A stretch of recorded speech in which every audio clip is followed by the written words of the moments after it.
আজি এটা খুবই গুৰুত্বপূৰ্ণ প্ৰশ্ন আলোচনা কৰা হ'ব।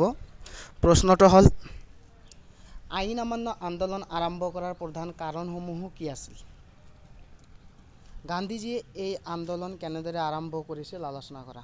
নাইবা আইন অমান্য আন্দোলনৰ মূল লক্ষ্য কি আছিল? এই আন্দোলনৰ কেইটামান মূল বৈশিষ্ট্য লিখা।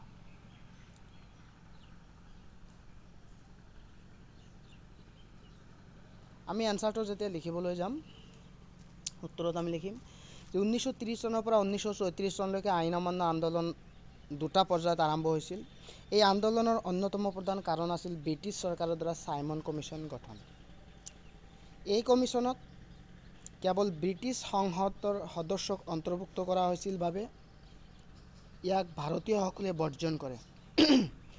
1928 চনত কলিকাতাত বহা কংগ্ৰেছৰ অধিৱেশনত ব্ৰিটিছ চৰকাৰক সকীয়নি দিয়া হৈছিল যে যদি ভাৰতক ডমিনিয়নৰ ব্যৱস্থা প্ৰদান কৰা নহয় তেন্তে আইন অমান্য আন্দোলন গঢ়ি তোলা হ'ব। 1929 চনৰ লাহোৰ কংগ্ৰেছ অধিৱেশনত পূৰ্ণ স্বৰাজ কংগ্ৰেছৰ মূল লক্ষ্য ৰূপে বিবেচিত হয়। 1930 চনৰ 26 জানুৱাৰীত সমগ্ৰ ভাৰতবৰ্ষই পূৰ্ণ স্বৰাজ দিৱস পালন কৰা হয়।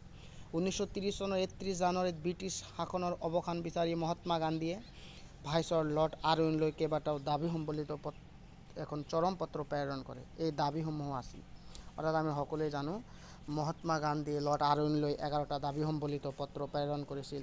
তাৰ প্ৰথমটো আছিল মাদক দ্ৰব্যৰ প্ৰচলন বন্ধ কৰা। দ্বিতীয়টো আছিল টকা আৰু ষ্টাৰ্লিঙৰ অনুপাত সলনি কৰা। তৃতীয়টো আছিল মাটিৰ খাজনাৰ পৰিমাণ কম কৰা। চতুৰ্থটো আছিল লোন কৰ বন্ধ কৰা। পঞ্চমটো আছিল সৈন্যবাহিনীৰ ব্যয় কমোৱা। ষষ্ঠটো আছিল প্ৰশাসনীয় ব্যয় সংকোচন কৰা। 7 নম্বৰত আছিল বিদেশী কাপোৰত সীমা শুল্ক আৰোপ কৰা।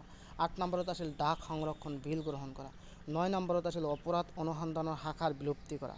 10 নম্বৰত আছিল সকলো ৰাজনৈতিক বন্দীক মুক্তি দিয়া। 11 নম্বৰত আত্মৰক্ষাৰ বাবে সাধাৰণ নাগৰিকক অস্ত্ৰ-শস্ত্ৰ ৰখাৰ বৈধতা প্ৰদান কৰা। শেষত কোৱা হ'ল যে পত্ৰত উল্লেখ কৰা এই 11টা দাবী মানি লোৱা নহয় তেতিয়াহে দেশে আইন অমান্য আন্দোলন কাৰ্যসূচী গ্ৰহণ কৰিব। আইন অমান্য আন্দোলন 1930 চনৰ গান্ধীৰ লোণ সত্যাগ্ৰহৰ জৰিয়তে আৰম্ভ হৈছিল, যাক দাণ্ডি যাত্ৰা বুলিও জনা যায়। এই যাত্ৰা 1930 চনৰ 12 মাৰ্চত আৰম্ভণি হৈছিল আৰু শেষ হৈছিল 1930 চনৰ 6 এপ্ৰিলত। মুঠ সময় লাগিছিল 25 দিন আৰু যাত্ৰা কৰিছিল 385 কিলোমিটাৰ। মহাত্মা গান্ধীৰ লগত সহযোগী আছিল 78 জন আৰু অসমৰ সহযোগীজন আছিল লীলাধৰ বৰুৱা। আইন অমান্য আন্দোলনৰ মূল বৈশিষ্ট্যসমূহ আছিল যে এই আন্দোলন সৰ্বত্ৰে বিয়পি পৰিছিল। ছাত্ৰ, মহিলা, কৃষককে ধৰি সকলো শ্ৰেণীৰ মানুহে এই আন্দোলনত অংশগ্ৰহণ কৰিছিল। দ্বিতীয় নম্বৰ, দেশত অন্যান্য প্ৰান্তত লোণ আইনক প্ৰত্যাহ্বান জনোৱা হৈছিল। তৃতীয় নম্বৰ, উত্তৰ-পশ্চিম সীমান্ত প্ৰদেশত খান আব্দুল গফুৰ খান, যাক সীমান্ত গান্ধী নামে পৰিচিত, নেতৃত্বত ৰেড চাৰ্চ হিচাপে জনপ্ৰিয় খোদাই খিদমত গাৰ্ডছ অৰ্থাৎ ঈশ্বৰৰ সেৱক সকলোকে আন্দোলন চলাই নিছিল। 4 নম্বৰত, এই আন্দোলনত গান্ধীজীৰ লগতে হাজাৰ হাজাৰ স্বাধীনতা প্ৰেমী পুৰুষ, মহিলা আৰু ল'ৰা-ছোৱালীক গ্ৰেপ্তাৰ কৰা হৈছিল।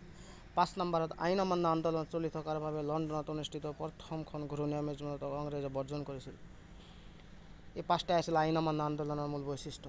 আৰু 1931 চনৰ মাৰ্চ মাহত হোৱা গান্ধী আৰু আইৰণৰ চুক্তিৰ মতে গান্ধীয়ে কংগ্ৰেছৰ দ্বিতীয় ঘূৰণীয়া মেজমেলত অংশগ্ৰহণ কৰাৰ সিদ্ধান্ত লয় আৰু আইন অমান্য আন্দোলনৰ প্ৰত্যাহাৰ কৰে। এই আইন অমান্য আন্দোলন। Thank U.